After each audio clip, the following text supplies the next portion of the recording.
Hello বন্ধুরা, গতকাল ধানমন্ডির ৩২ নম্বর বাড়িতে বঙ্গবন্ধুর যে বাসভবন সেই বাসভবনটাকে ভেঙে দেওয়া হয়েছে।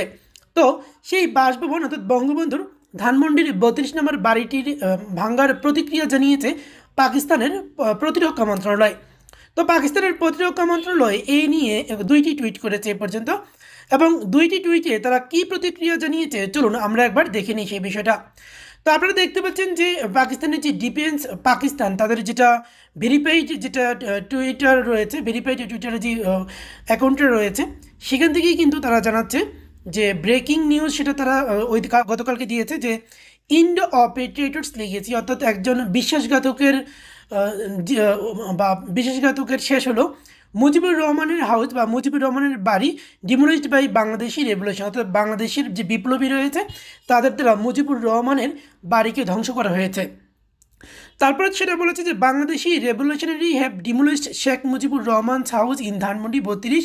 তো এখানে বলছে যে ধানমন্ডি ৩২ নম্বরে যে শেখ মুজিবুর রহমানের যে ধানমন্ডি ৩২ নম্বর বাড়িটা রয়েছে সেটা বাংলাদেশি বিপ্লবীরা ভেঙে দিয়েছে, ধ্বংস করে দিয়েছে, এবং যেটা ছিল the very place where he conspired with India to break Pakistan, অর্থাৎ এই জায়গা থেকেই কিন্তু পাকিস্তান ভাঙার জন্য বঙ্গবন্ধু শেখ মুজিবুর রহমান ষড়যন্ত্র করেছে বলে উল্লেখ করেছে তারা। অর্থাৎ তারা বলেছে যে একজন বিশ্বাসঘাতক। তো আপনারা তো জানেন যে বঙ্গবন্ধুকে কিন্তু তারা বিশ্বাসঘাতক হিসেবেই সম্বোধন করে, সেটা হচ্ছে পাকিস্তান বা পাকিস্তানের যারা শাসক রয়েছে বা পাকিস্তানের বই পুস্তকে কিন্তু এখনও বঙ্গবন্ধু শেখ মুজিবুর রহমানকে একজন বিশ্বাসঘাতক হিসেবেই তারা সেটা উল্লেখ করে। এবং তাদের ভাষায় যে বিশ্বাসঘাতক, সেই বিশ্বাসঘাতকের বাড়ি ধানমন্ডি ৩২ নম্বরের বাড়িটা ভেঙে দেওয়া হয়েছে, এবং সেটা কেন ভেঙে দেওয়া হয়েছে সেটাও কিন্তু তারা বলেছে। সেটা হচ্ছে the very place where he conspired with India to break Pakistan, অর্থাৎ পাকিস্তান ভাঙার জন্য এই বাড়িতেই মূলত বঙ্গবন্ধু শেখ মুজিবুর রহমান ষড়যন্ত্র করতেন, আর তার কারণেই কিন্তু এটা ভেঙে দেওয়া হয়েছে। With this not a single remnant of Mujibur Rahman remains in Bangladesh, অর্থাৎ বাংলাদেশে বঙ্গবন্ধু শেখ মুজিবুর রহমানের আর কোনো রকমের স্মৃতি, কোনো রকম চিহ্ন বাংলাদেশে আর নেই, অর্থাৎ বাংলাদেশ থেকে বঙ্গবন্ধুর স্মৃতি বা চিহ্নকেই তারা সরিয়ে দিতে পেরেছে। রিপোর্টস সাজেস্ট দ্যাট অর্থাৎ প্রতিবেদনে এটাও বলা হচ্ছে revolutionary acted after revolution of, যাক তারপরে যেটা বলেছে যে ইন্ডিয়ার বিরুদ্ধে একটু বেশি দেখা করেছে যে ইন্ডিয়ার স্বার্থ নষ্ট হয়েছে বাংলাদেশে এই কাজ করাতে।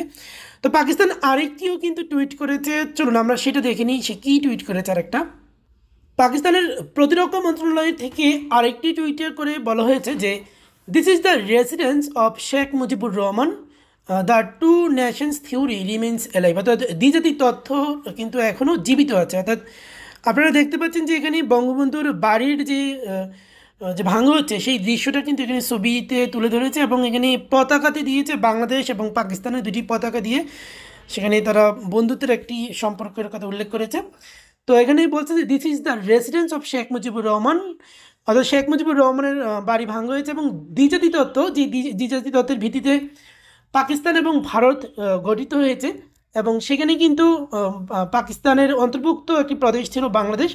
তো তারা কিন্তু এটাই বলতে চাচ্ছে যে the two nations theory remains alive, অর্থাৎ দ্বিজাতি তত্ত্ব যেটা মুসলিমদের জন্য একটা রাষ্ট্র এবং হিন্দুদের জন্য একটি রাষ্ট্র, তো এই দুই জাতি তত্ত্ব কিন্তু এখনও অ্যালাইভ আছে, এখনও জীবিত আছে, এখনও কিন্তু এটা টিকে আছে। তারা কিন্তু প্রতিরক্ষা মন্ত্রণালয় থেকে এটাই জানাতে চেয়েছে।